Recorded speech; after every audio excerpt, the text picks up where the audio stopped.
Welcome back on capital news. चलिए देखते हैं दिल्ली की 25 फटाफट बड़ी खबरें। साथ ही डेली खबरों से अपडेट रहने के लिए चैनल को सब्सक्राइब करने के साथ वीडियो को लाइक करें। जेएनयू जैसी घटनाओं से देश स्तब्ध, राष्ट्र विरोधी नारे दुर्भाग्यपूर्ण, जेएनयू में नारेबाजी पर बोली सीएम रेखा गुप्ता। दिल्ली की मुख्यमंत्री रेखा गुप्ता ने जेएनयू में हुए विरोध प्रदर्शनों पर कड़ी प्रतिक्रिया दी है। उन्होंने दंगों के आरोपियों की जमानत और कथित आतंकी समर्थन वाले नारों को दुर्भाग्यपूर्ण बताया। मुख्यमंत्री ने कहा कि विश्वविद्यालय परिसर में राष्ट्र विरोधी नारे स्वीकार्य नहीं है। उन्होंने 5 जनवरी की घटना का जिक्र करते हुए बताया कि पुलिस ने एफआईआर दर्ज कर ली है और दोषियों पर सख्त कार्रवाई भी की जाएगी। दिल्ली में सस्ती हुई सब्जियां 30% तक दाम गिरे, बम्पर पैदावार से मिली महंगाई से राहत। बेहतर मौसम के चलते सब्जियों की बम्पर पैदावार महंगाई से त्रस्त लोगों के लिए राहत लेकर आई है। 2 सप्ताह के भीतर मौसमी सब्जियों के थोक दाम 20 से लेकर 30% तक नीचे आए हैं। घिया, गाजर, मूली, टमाटर, बैंगन, आलू, लहसुन आदि सब्जियां सस्ती हुई है। प्याज के दाम फिलहाल स्थिर है। गोभी, धनिया, अदरक के दामों में उछाल देखने को मिल रहा है। थोक भाव घटने के बाद बाजार में भी सब्जियों के दाम में कमी आई है। सब्जी व्यापारियों का कहना है कि अच्छे मौसम से इस बार अच्छी पैदावार हुई है, इसलिए मौसमी सब्जियों की मंडी में आवक भी बेहतर है। लुटियंस दिल्ली में लागू होगी स्मार्ट सिंचाई प्रणाली, 70% तक बचेगा पानी, वायु प्रदूषण भी होगा कम। एनडीएमसी लुटियंस दिल्ली में स्मार्ट सिंचाई प्रणाली लागू करने जा रहा है, जिसमें ड्रिप इरिगेशन का उपयोग सड़कों और पार्कों में होगा। इस परियोजना पर 32 करोड़ रुपए खर्च होंगे, जबकि शोधित पानी के लिए एसटीपी पर 200 करोड़ रुपए लगेंगे। यह प्रणाली 70% तक पानी बचाएगी, वायु प्रदूषण कम करेगी और ट्रैफिक जाम से राहत भी देगी। मार्च 2026 तक कार्यादेश जारी होने की उम्मीद। डिग्री से आगे सोचे युवा, राष्ट्र सेवा हो लक्ष्य। जेएनयू के दीक्षांत समारोह में बोले उपराष्ट्रपति सीपी राधाकृष्णन। जेएनयू के 9वें दीक्षांत समारोह में उपराष्ट्रपति सीपी राधाकृष्णन ने युवाओं से डिग्री से आगे बढ़कर बौद्धिक ईमानदारी, सामाजिक समावेशन और राष्ट्र सेवा को जीवन का आधार बनाने का आह्वान किया। उन्होंने विकसित भारत 2047 के लक्ष्य में युवाओं की भूमिका पर जोर दिया। केंद्रीय शिक्षा मंत्री धर्मेंद्र प्रधान ने जेएनयू की क्रिटिकल थिंकिंग और समावेश संस्कृति की सराहना की। छात्रों को लोकतंत्र मजबूत करने और राष्ट्रीय सेवा में योगदान देने के लिए भी प्रेरित किया। दिल्ली में ग्रैप ने 2 सालों में बचाई 927 जिंदगियां, प्रदूषण के खतरनाक स्तर में 60% की आई कमी। वायु गुणवत्ता प्रबंधन आयोग और आईआईटीएम पुणे के एक अध्ययन के अनुसार ग्रेडेड रिस्पॉन्स एक्शन प्लान ने पिछले 2 सालों में 927 लोगों की जान बचाई है। इस योजना के कारण खतरनाक स्तर के प्रदूषण का समय भी 60% तक कम हुआ है। अध्ययन 2022-23 और 2023-24 की अवधि का है, जिसमें ग्रैप के विभिन्न चरणों के सकारात्मक प्रभावों पर प्रकाश डाला गया। एयर इंडिया को मिली खास उपलब्धि, अमेरिका से नॉन स्टॉप दिल्ली पहुंचा नया बोइंग 787-9 डिम लाइनर विमान। एयर इंडिया ने वॉशिंगटन से दिल्ली तक अपनी पहली line fit Boeing 787-9 dim liner प्राप्त की है। 4 अनुभवी पायलटों द्वारा 16 घंटे की नॉन स्टॉप उड़ान के बाद यह विमान इंदिरा गांधी अंतर्राष्ट्रीय हवाई अड्डे पर उतरा। 296 सीटों वाला यह विमान एयर इंडिया के वैश्विक उड़ान अनुभव प्रदान करने के वादे का प्रमाण है। 2026 तक 6 और वाइड बॉडी विमान शामिल किए जाएंगे और पुराने 26 बोइंग 787 8 का नवीकरण होगा, जिसमें 60% बेड़े में आधुनिक इंटीरियर होगा और यह फरवरी 2026 से अंतर्राष्ट्रीय उड़ानों पर सेवा देगा। पुरानी दिल्ली के 16 सड़कों पर अतिक्रमण नहीं हो पा रहा है। रोड मेंटेनेंस पीडब्ल्यूडी ने एमसीडी पुलिस को लिखा पत्र। पीडब्ल्यूडी ने पुरानी दिल्ली और आसपास की 16 सड़कों से अतिक्रमण हटाने के लिए दिल्ली नगर निगम को पत्र लिखा है। विधायक इमरान हुसैन द्वारा विधानसभा में पूछे गए सवाल के जवाब में जानकारी सामने आई है। इन सड़कों पर अवैध विक्रेता, रिक्शा चालक, अवैध पार्किंग और ट्रांसपोर्टर कब्जा जमाए हुए हैं, जिससे सड़क रखरखाव में बाधा आ रही है। पीडब्ल्यूडी ने निगम और यातायात पुलिस से तत्काल कार्रवाई का आग्रह किया। दिल्ली में कब शुरू होगी यमुना नदी क्रूज सर्विस, मंत्री कपिल मिश्रा ने दी अपडेट। दिल्ली में यमुना नदी क्रूज सेवा जल्द शुरू होने वाली है। पर्यटन मंत्री कपिल मिश्रा ने बताया कि मुंबई में क्रूज का निर्माण कार्य लगभग पूरा हो चुका है, जिसका निरीक्षण किया गया है। यह सोनिया विहार से जगतपुर तक 4 से 8 किलोमीटर का रूट कवर करेगा। इको फ्रेंडली और solar electric hybrid cruise Delhi के पर्यटन को बढ़ावा देगा, रोजगार सृजित करेगा और यमुना को पर्यटन हब में बदलेगा। यह केंद्र और राज्य सरकार का संयुक्त प्रयास है। दिल्ली की हवा हुई खराब, 20 इलाकों का AQI 300 के पार, फिलहाल राहत की उम्मीद नहीं। दिल्ली की हवा सोमवार को खराब श्रेणी में दर्ज की गई, जबकि 20 इलाकों में यह बहुत खराब रही। केंद्रीय प्रदूषण नियंत्रण बोर्ड के अनुसार दिल्ली का AQI 297 रहा, जो रविवार के 291 से अधिक है। PM 2.5 और PM 10 का स्तर औसत से 2 गुना रहा। कम हवा की गति और ठंडे मौसम के कारण अगले 2 दिनों तक वायु गुणवत्ता खराब से बहुत खराब श्रेणी में रहने का अनुमान है। लग्जरी सुविधाओं से लैस होगा क्रूज, एक साथ 40 लोग कर सकेंगे सफर, जाने कीमत और अन्य डिटेल्स। दिल्ली सरकार अगले महीने फरवरी से यमुना नदी से क्रूज सेवा शुरू करेगी। क्रूज का निर्माण अंतिम चरण में है और यह 20 जनवरी को नवी मुंबई से दिल्ली के लिए रवाना होगा। मंत्री कपिल मिश्रा ने इसका निरीक्षण किया। यह 1 घंटे की यात्रा होगी, जिसमें 40 लोग एक साथ सफर कर सकेंगे। इसमें भोजन, मनोरंजन और संगीत की सुविधाएं होगी, जिससे दिल्ली वासियों को किफायती दरों पर शानदार अनुभव मिलेगा। कपिल मिश्रा के खिलाफ FIR मामले में जवाब देने के लिए पंजाब पुलिस ने मांगा 10 दिन का समय। पंजाब पुलिस के अधिकारियों ने दिल्ली विधानसभा को पत्र भेजकर मंत्री कपिल मिश्रा के खिलाफ FIR मामले में जवाब देने के लिए 10 दिन का समय मांगा है। 48 घंटे की समय सीमा समाप्त होने के बाद यह अनुरोध आया है। दिल्ली विधानसभा ने कपिल मिश्रा पर दर्ज मुकदमे को विशेषाधिकार हनन बताया है, क्योंकि यह नेता प्रतिपक्ष आतिशी के वक्तव्य से संबंधित है। अब विधानसभा के अगले कदम का इंतजार। दिल्ली की हाड़ कंपाती ठंड में खुले में रात गुजारते मरीज के परिजन तस्वीरों में देखे एम्स और सफदरजंग के बाहर का हाल। राजधानी दिल्ली कड़ाके की ठंड की चपेट में है। हाड़ कंपाती ठंड में शाम ढलते ही जहां लोग घरों में दुबक जाते हैं, रजाई गद्दों से बाहर निकलने की हिम्मत नहीं होती, वहीं कुछ लोगों की मजबूरियां उन्हें ऐसे ठंड में खुले आसमान के नीचे रात गुजारने को विवश कर रही है।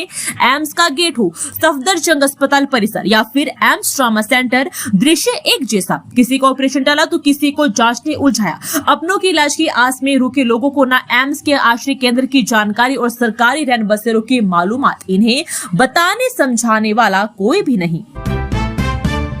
दिल्ली सरकार ने 1709 मेधावी छात्रों को दी 25.25 करोड़ की छात्रवृत्ति, मुख्यमंत्री ने बताया भविष्य में निवेश। मुख्यमंत्री रेखा गुप्ता ने त्यागराज स्टेडियम में स्वामी विवेकानंद जयंती पर 1709 मेधावी छात्रों को 25.25 करोड़ रुपए की छात्रवृत्ति वितरित की। यह राशि दिल्ली उच्च एवं तकनीकी शिक्षा सहायता योजना के तहत दी गई। उन्होंने इसे युवाओं के भविष्य में सरकार का निवेश बताया है। पिछली सरकार की 19 करोड़ रुपए की लंबित छात्रवृत्ति भी जारी की गई है, जिससे अब कोई राशि लंबित नहीं रहेगी। दिल्ली में लावारिस नवजात को डॉक्टरों ने CPR देकर बचाया, अस्पताल में भर्ती करने के समय नहीं थी हार्ट बीट। ग्रेटर कैलाश में एक पार्क में एक दिन का नवजात मरणासन हालत में मिला। RWA और पुलिस ने उसे फोर्टिस ला एसफेम अस्पताल में भर्ती करवाया। भर्ती के समय नवजात की हार्ट बीट नहीं थी और वह गंभीर हाइपोथर्मिया से पीड़ित था। डॉक्टरों ने 2 बार CPR और ऑक्सीजन सपोर्ट देकर उसकी जान बचाई। बच्चा अब पूरी तरह स्वस्थ है और दिल्ली में लावारिस बच्चों की संख्या सर्वाधिक। वर्ल्ड बुक फेयर 2026 आम ही नहीं, खास भी पहुंच रहे ज्ञान के सागर में डुबकी लगाने। भारत मंडपम में चल रहे विश्व पुस्तक मेले में आम जनता के साथ साथ कई गणमान्य व्यक्ति भी शामिल हो चुके हैं। Chief of defence staff general Anil Chauhan, राज्यपाल RN रवि, स्मृति ईरानी और हेमा मालिनी ने मेले का दौरा किया। स्मृति ईरानी ने साहित्य और प्रौद्योगिकी के संगम पर विचार साझा किए, जबकि हेमा मालिनी ने कृष्ण भक्ति पद पुस्तक का अनावरण किया। मेले में न्यू दिल्ली राइट्स टेबल 2026 का भी शुभारंभ हुआ। दिल्ली विधानसभा के शीतकालीन सत्र के पेपरलेस आयोजन के 40 पेड़ों की बची जिंदगी, 3.38 लाख से ज्यादा पेजों की हुई बचत। दिल्ली विधानसभा के शीतकालीन सत्र में 12 घंटे 39 मिनट की कार्यवाही हुई। यह सत्र पूरी तरह पेपरलेस रहा, जिससे 3.38 लाख से अधिक पृष्ठों की बचत हुई और लगभग 40 पेड़ों का संरक्षण हुआ। सत्र में कई विधेयक पारित हुए और सिख गुरुओं पर टिप्पणी सहित कुछ मामले विशेषाधिकार समिति को सौंपे गए। कपिल मिश्रा, FIR पर पंजाब पुलिस से जवाब का इंतजार। कितना कूड़ा किया गया खत्म, हर महीने होगा भलसवा लैंडफिल का ड्रोन सर्वे। दिल्ली नगर निगम के नेता सदन प्रवेश माही ने भलसवा लैंडफिल पर कूड़ा निस्तारण की प्रगति का निरीक्षण किया। उन्होंने हर महीने ड्रोन सर्वे कराने और रिपोर्ट देने के निर्देश दिए। बायो माइनिंग का कार्य तेजी से चल रहा है, जिसकी दैनिक क्षमता 15,000 टन प्रतिदिन हो गई है। इससे 4.5 एकड़ भूमि खाली हुई है। दिल्ली के सभी लैंडफिल पर कुल 30,000 टन प्रतिदिन कचरा निस्तारित हो रहा है। पीएनबी बैंक धोखाधड़ी 4 करोड़ रुपए के घोटाले में 2 पूर्व अधिकारियों को 3 साल की सजा, सीबीआई कोर्ट ने दिया फैसला। राउज एवेन्यू स्थित विशेष सीबीआई अदालत ने पीएनबी के जोरबाग शाखा से जुड़े 4 करोड़ रुपए के बैंक धोखाधड़ी मामले में 2 पूर्व अधिकारियों और एक पैनल अधिवक्ता को दोषी ठहराया है। पूर्व चीफ मैनेजर कुलविंदर कौर जौहर और सीनियर मैनेजर राजीव सुनेजा को 3-3 साल की कठोर कारावास की सजा सुनाई गई, जबकि अधिवक्ता नरेंद्र सिंह परिहार को 2.5 साल की कैद हुई। मुख्य आरोपी संजीव दीक्षित फरार है। समीर वानखेड़े मामले में कैट के फैसले में हस्तक्षेप से दिल्ली हाईकोर्ट का इनकार, केंद्र ने दायर की थी याचिका। दिल्ली हाईकोर्ट ने समीर वानखेड़े के खिलाफ अनुशासनात्मक कार्रवाई पर कैट के रोक लगाने के आदेश में हस्तक्षेप करने से इनकार कर दिया है।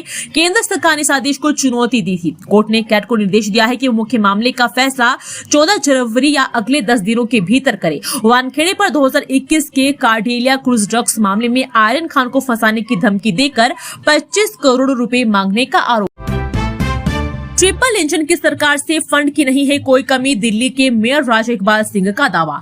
महापौर राजा इकबाल सिंह ने नेता प्रतिपक्ष अंकुश नारंग की दिल्ली सरकार द्वारा निगम को फंड न देने के आरोपों का खंडन किया है। उन्होंने कहा कि ट्रिपल इंजन सरकार में फंड की कोई कमी नहीं है और प्रत्येक पार्षद को 3 से 8 करोड़ रुपए मिल रहे हैं। महापौर ने आप पर एमसीडी को कमजोर करने का आरोप लगाया, जबकि वर्तमान सरकार नियमित फंड और अतिरिक्त 500 करोड़ रुपए दे रही है। साथ ही स्वच्छता के लिए आधुनिक उपकरण भी उपलब्ध करवा रही है। दिल्ली में मेट्रो के आगे छलांग लगाकर युवक ने दी जान, घटना से स्टेशन पर फैली दहशत। राजधानी दिल्ली में मंगलवार को मेट्रो स्टेशन पर एक दर्दनाक घटना सामने आई है। नजफगढ़ मेट्रो स्टेशन पर एक युवक ने चलती मेट्रो के आगे छलांग लगा दी। बताया गया है कि मेट्रो ढांसा स्टैंड से नजफगढ़ आ रही थी। इसके पहले ही प्लेटफॉर्म पर रुकती युवक ने छलांग लगा दी। वहीं पुलिस द्वारा युवक के शव को ट्रैक से हटाया जा रहा है। यह भूमिगत मेट्रो स्टेशन है। बता दें कि अभी यह पता नहीं चल सका है कि युवक ने मेट्रो के आगे कूदकर जान क्यों दी है। फिलहाल पुलिस मामले की जांच में जुटी हुई है। माना जा रहा है कि युवक जल्द ही आत्महत्या करने की वजह सामने आई। दिल्ली में 7,000 नए ईवी चार्जिंग स्टेशन लगाने की योजना, अभी 27,301 स्टेशनों की है कमी। दिल्ली सरकार इस साल के अंत तक 7,000 नए इलेक्ट्रिक वाहन चार्जिंग स्टेशन स्थापित करने की योजना बना रही है। इसका उद्देश्य स्वच्छ परिवहन को बढ़ावा देना और इलेक्ट्रिक वाहनों को तेजी से अपनाना है। वर्तमान में दिल्ली में 8,849 चार्जिंग स्टेशन है, जबकि 36,150 की आवश्यकता है। इन नए स्टेशनों के जुड़ने से कुल संख्या 15,849 हो जाएगी, जो रैपिड रेल और मेट्रो स्टेशनों पर स्थापित किए जाएंगे। सरकार सार्वजनिक परिवहन और यातायात प्रबंधन पर भी काम कर रही है। यह राजनीति नहीं, पाप है, मामला दबेगा नहीं। कपिल मिश्रा का आतिशी और अरविंद केजरीवाल पर बड़ा हमला। कपिल मिश्रा ने आतिशी पर विधानसभा दिल्ली में गुरु साहिबान की शहादत पर आपत्तिजनक टिप्पणी करने का आरोप लगाया है। इसे अभूतपूर्व पाप बताया। उन्होंने कहा कि आतिशी गायब रही और अरविंद केजरीवाल के निर्देश पर पंजाब पुलिस ने झूठी एफआईआर दर्ज कर मामला दबाने की कोशिश की। मिश्रा ने आतिशी से माफी मांगने और कानूनी प्रक्रिया का सामना करने की मांग की। बाहरी दिल्ली में एक गोदाम में लगी भीषण आग, जिंदा जले 2 कर्मचारी, जांच में जुटी पुलिस। बाहरी दिल्ली में पीतमपुरा स्थित एक गोदाम में बीती रात करीब 2 बजे भीषण आग लग गई। गोदाम में सो रहे 2 कर्मचारियों की जिंदा जलकर मौत हो गई। दमकल की 9 गाड़ियों ने करीब 6 घंटे बाद आग पर काबू पाया। दमकल विभाग के अनुसार आग के कारणों का भी पता नहीं चल सका है। पुलिस मामले की जाँच कर रही है। अब कॉल नहीं उठाई तो धरती से उठवा दूंगा, लॉरेंस ग्रुप ने जिम पर कार्रवाई, फायरिंग, सोशल मीडिया पर दी धमकी। पश्चिम बिहार में R K fitness boy Rohit Khatri gym के बाहर बाइक सवार बदमाशों ने गोलीबारी की, जिसमें कोई घायल नहीं हुआ। घटना के बाद रणदीप मलिक नामक गैंगस्टर ने सोशल मीडिया पर इसकी जिम्मेदारी ली। जिम मालिक को फोन कॉल नजरअंदाज करने पर धमकी दी। पोस्ट में लॉरेंस बिश्नोई समेत कई गिरोह का समर्थन भी जताया गया। पुलिस सीसीटीवी फुटेज खंगाल रही है और सोशल मीडिया पर पोस्ट की जाँच कर रही। दिल्ली में कोहरे का कहर जारी, देरी से रवाना होगी चेन्नई दुरंतो दरभंगा हमसफर और श्रमजीवी एक्सप्रेस। मंगलवार को दिल्ली में रेल यात्रियों को कुछ राहत मिली क्योंकि देरी से चलने वाली ट्रेनों की संख्या और समय दोनों में कमी आई है। पहले 70 से अधिक ट्रेनें तो 2 घंटे से ज्यादा लेट थी, अब लगभग 20 ट्रेनें ही इतनी देर से चल रही है। लंबे दूरी के यात्रियों को थोड़ी राहत मिली है, लेकिन लोकल ट्रेनें अभी भी 30 मिनट के 1.5 घंटे तक विलंबित है, जिससे दैनिक यात्रियों की परेशानी हो रही है। चेन्नई दुरंतो दरभंगा हमसफर और श्रमजीवी एक्सप्रेस भी देरी से चल रही है। तुर्कमान गेट पर हुए बवाल के बाद खुली नगर निगम की पोल, इन 16 मार्गों पर दशकों से फैले अतिक्रमण से कराह रहे लोग। तुर्कमान गेट घटना ने पुरानी दिल्ली और भंदी दिल्ली में व्यापक अतिक्रमण की समस्या को उजागर किया है। 16 प्रमुख मार्गों पर दशकों से फैले अतिक्रमण से यातायात जाम और आम जनता को भारी परेशानी हो रही है। पुलिस और नगर निगम की मिली भगत व काना पूर्ति वाली कार्रवाई के कारण सड़कें आधी रह गई है, जिससे स्कूली बच्चों, कर्मचारियों और मरीजों को घंटों जाम में फंसना पड़ता। दिल्ली जल बोर्ड की नहीं टूटी नींद, दूषित पानी पीने को मजबूर है यमुना पार के लोग, आंदोलन की चेतावनी। दिल्ली के यमुना पार इलाकों में दूषित जल आपूर्ति से लोग परेशान हैं। करतार नगर में गंदा पानी आ रहा है, जिससे बोतल बंद पानी खरीदना पड़ रहा है और बीमारी का खतरा है। ब्रह्मपुरी में 2-3 दिन से पानी नहीं आ रहा है, जिससे दैनिक कार्य प्रभावित है।